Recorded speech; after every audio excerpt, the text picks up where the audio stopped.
What's up? What's up? If you're a violinist or a cellist or a violist or a bass player, I'm making this as sort of a all points bulletin to let you know about our upcoming annual events, the Creative Strings Workshop, especially our main event, which is in Columbus from the first week of July. We do have some other ancillary events, one in Toronto and one in Dallas coming up.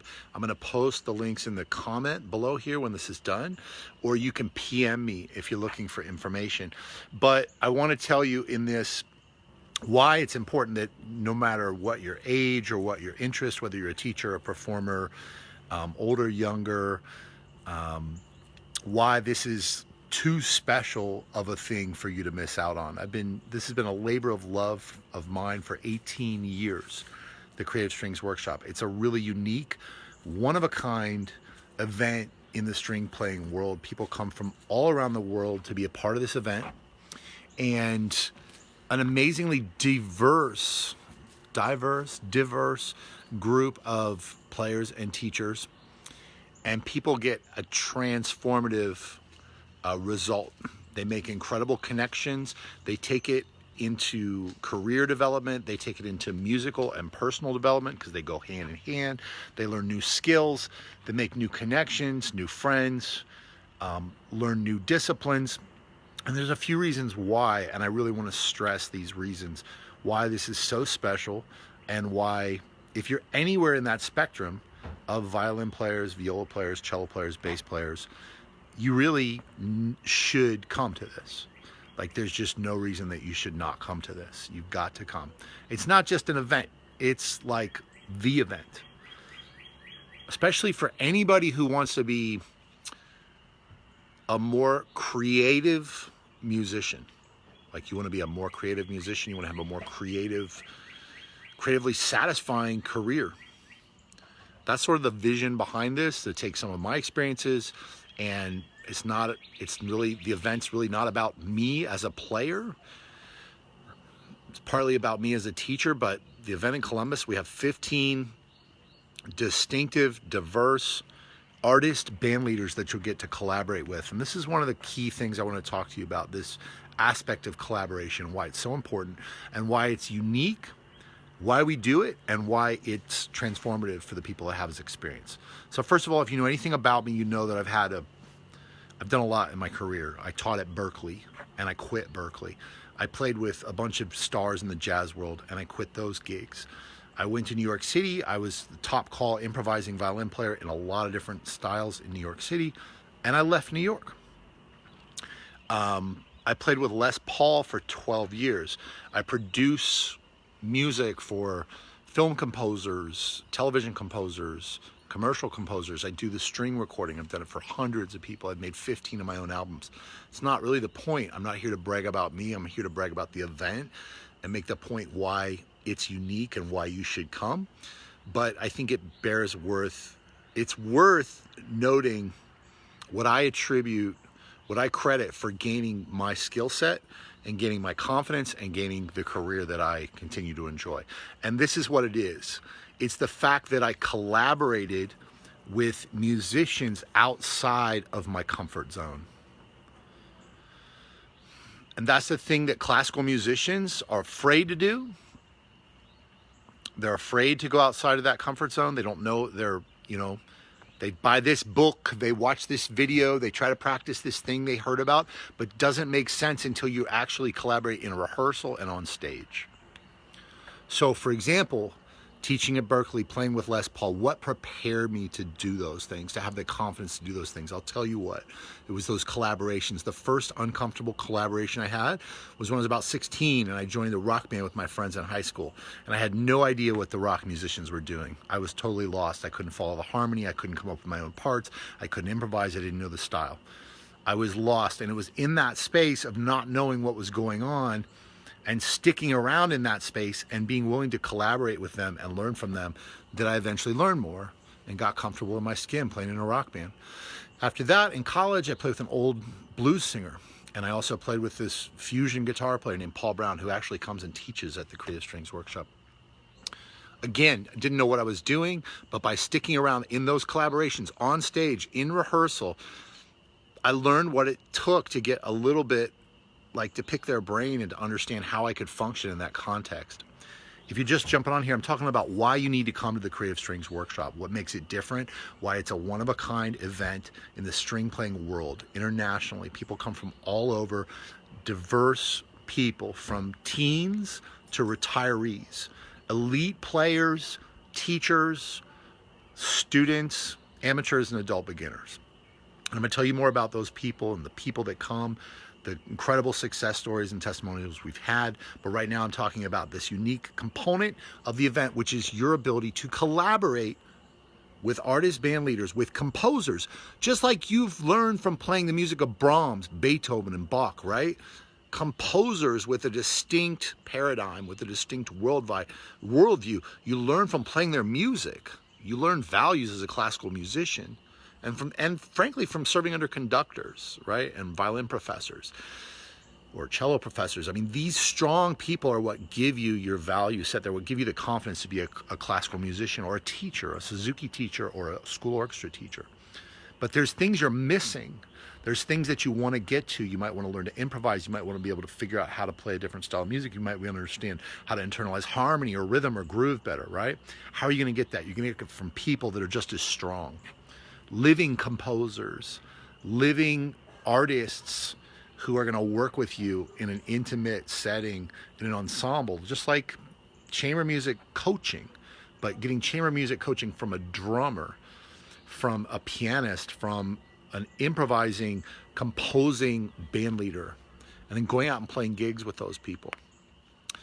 So I was just recounting some of those experiences for me and why I attribute that to my skill set, my career, and to the degree that I have my own unique voice. Whether or not you like my voice, you don't have to like the way I play, but I have a voice. And that's something that I take pride from. It's something that I feel take a lot of enjoyment from. It's a big part of why I'm creating this event for 18 years. So that people can come and get these rewards. So you can take the next step in your musical growth to make deep connections with other musicians, to feel that sense of satisfaction of breaking through as a musician, breaking through, getting new breakthroughs in the way you hear music, your ability to groove, your ability to recognize and internalize harmony, your ability to improvise, your ability to be yourself, to truly express yourself. So those collaborations, I told you about some with the rock band, in college with the fusion guitar player, with an old blues singer, with a classic rock band and kind of Grateful Dead type band in college. And then between the age of 20 and 24, I collaborated with mostly self-taught musicians who were convicts on prison yards. In the two different prisons that I spent 4 years in my early 20s, I collaborated. The only people I could play music with were other convicts. And I had a guitar, and sometimes I beat on that guitar, and I'd hang out in the yard with other convicts and play music. And a lot of these inmates or convicts, prisoners, they would ask me for information. They'd ask me for guidance because they thought, you know, here's this young guy who is a white middle-class kid that had violin lessons from the time he was 5. So people thought, you know, that I could tell them about music theory. Well, the thing is, how much I learned from them about music in prison. Playing in gospel church services, playing on the yard. I would go out on the yard, I'd practice Mendelssohn, but I'd also practice Coltrane. I'd also go around and I'd just play with cats who were just like singing a cappella, cats that were like beating out rhymes on a picnic table. And, you know, this guy named Ali who was playing Wes Montgomery licks on a guitar. I'd go out and learn about licks from him. So those 4 years, those were collaborations. I remember a guy teaching me how to do a two-step. And I practiced that two-step for hours. So after that, more collaborations when I got out when I was 24 in Columbus, working with jazz musicians, piano players like Bobby Floyd, guitar players, and then moving to New York, collaborating with tons of great musicians in New York. Every time it was these collaborations, it was the opportunity to connect with musicians in a real making music way. Like whether we're playing on a yard, whether we're playing in their house, in a rehearsal, on a stage, these are when I develop the confidence to realize, okay, even if it's something unfamiliar to me, I can glean something from this other musician who has something that I don't have, and I can appreciate that and respect it. So many of us as classical musicians, we're trapped in our own little secluded, gated communities. And we feel frustrated because like, how do I get beyond the skill set I have? Well, the answer is you collaborate. And that's why I've created this event, the Creative Strings Workshop, so you can have these collaborations.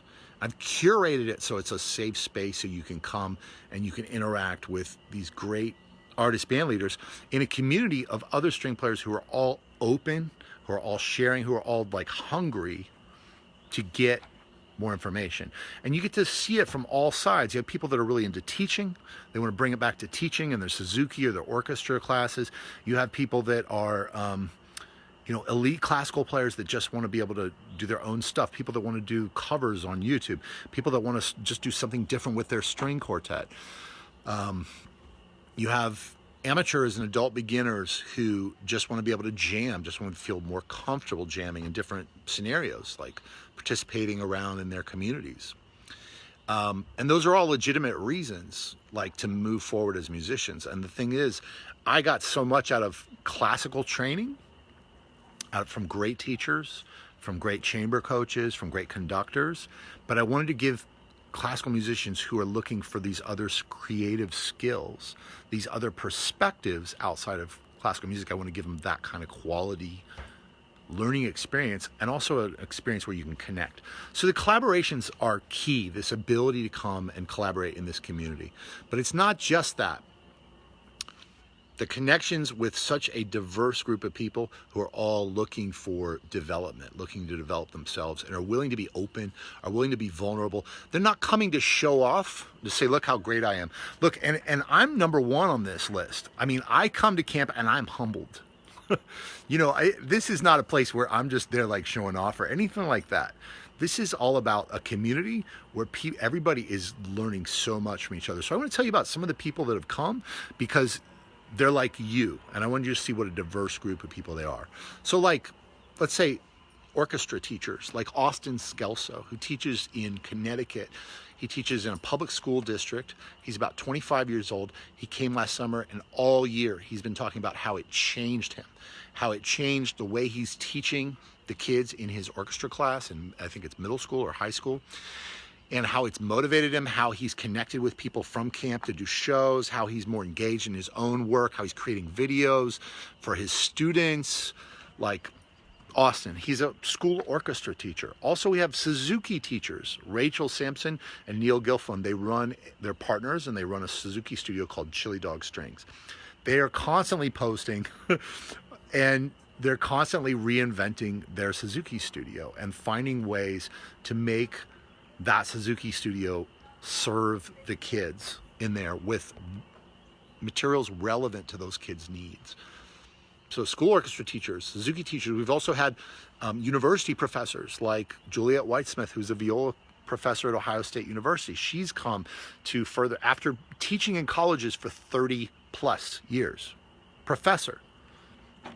She came to camp 2 or 3 times. And she came to get professional development for herself as a musician, as a violist. She wanted to be able to do more creative things, find her own voice. She also wanted to be able to relate better to her students at the college level. The founding first violinist of the Penderecki String Quartet, his name's Jerzy Kaplanek. He came in his 50s. The founding first violinist of the Penderecki String Quartet. Grammy-winning Cajun fiddler Michael Doucet came as a student to this camp in his 50s. Raquel Ravioli, she runs the music therapy department at Marietta College. This will be her 3rd time coming. She is teaching at the college level, but she's really interested in the connection between music therapy and music teaching, and she's also a violinist. So incredible diversity. Let me tell you about some of the teenagers, people that started coming when they were teenagers to this camp.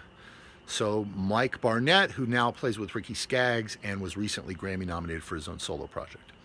Alex Hargraves, who just in the last year was on, Saturday Night Live, performing with some pop star, and also tours and collaborates with Chris Thiele. He was on Prairie Home Companion this year. He had a full ride at Berkeley. Duncan Wickle also came when he was a late teenager. Duncan, I think within the last year, appeared on The Colbert Show, and he's touring with bluegrass, newgrass, folk artists. He's doing his own projects. These are people who came when they were teenagers. Okay, I'm just going to keep going down the list. The Jordan sisters, Minnie and Ella Jordan, both started coming when they were about 14 or 15 to this camp. They're both at Berkeley now. They're incredible young swing players, jazz players, classical players. They do it all. George Delancey, one of the top bass players on call in New York City, started coming to this camp when he was about 15. More teenagers. Eli Bishop, he goes back and forth to New York, where he works sometimes at Jazz at Lincoln Center. He started coming to Creative Strings Workshop when he was 15 or 16. He works with Wynton at Jazz at Lincoln Center. He also subs at the Grand Ole Opry. He subs for Aubrey Haney on gigs. He tours with country artists. And he's also the fastest clapper in the world. These are just some of the people that have come to Creative Strings Workshop between the ages of 14 and 18. And the things that they are doing right now. This is just some. There's so many top freelance classical players. For example, we had the principal violist, well, she's not freelance, but the principal violist of the Kansas City Symphony, Christine Grossman, came twice in her 30s. Freelance professional classical players and full-time orchestral players from Melbourne, London, Tokyo, New York City, Los Angeles, Chicago, Cleveland, and many more places. These are the people that come to Creative Strings Workshop.